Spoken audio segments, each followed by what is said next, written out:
Yes, ready. It is today a rare day in my life having to introduce a friend of 50 years from whom I have borrowed a great deal, from whom I have learnt a great deal. I think it was Lord Keynes who said that in human affairs one should not minimize the role of vested interest, but he had the courage to say that, in his view, in the long run, ideas are probably more influential than vested interests. Professor Sen's writings, his life, his work are a standing monument to the living truth embodied in Lord Keynes' that famous quote, when I was a student at Cambridge, and this I have mentioned very many times, an old book of Professor Pigou influenced me a great deal, and that was the opening chapter of his Economics of Welfare, in which he stated, when we study economics, our impulse is not philosopher's impulse, knowledge for the sake of knowledge, but for the healing touch that knowledge directly or indirectly may help to bring.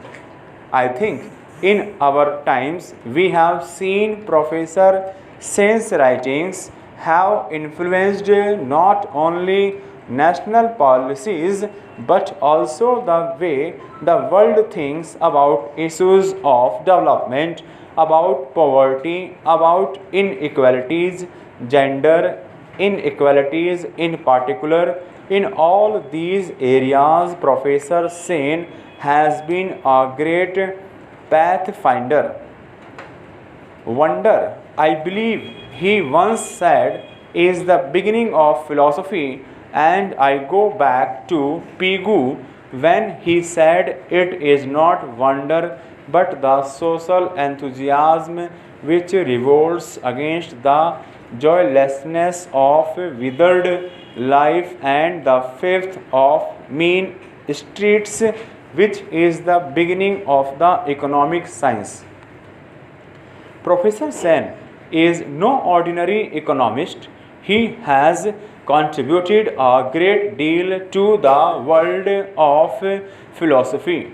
Our understanding of our past, culture, and civilization. But his written work has always been inspired by what I believe is the ultimate purpose of the study of social science. So, it is for me a real pleasure to be associated with this function for yet another reason.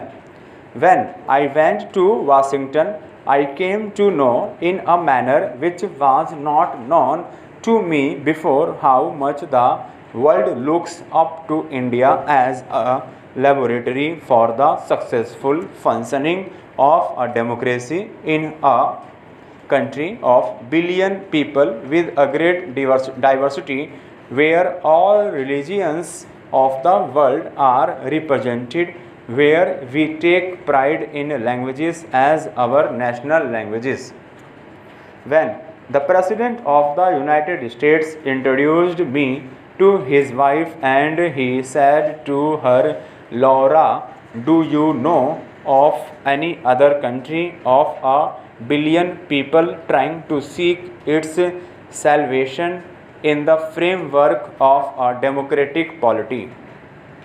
150 million Muslims, but not one of them has joined the rank Al Qaeda. So it was with a deep sense of pride that I heard all that. But we have to practice tolerance, respect for diversity, which is our heritage. If the 21st century is to be Indian century, and I do believe that this century in many ways will be Indian century because distances are losing their old significance. Stop.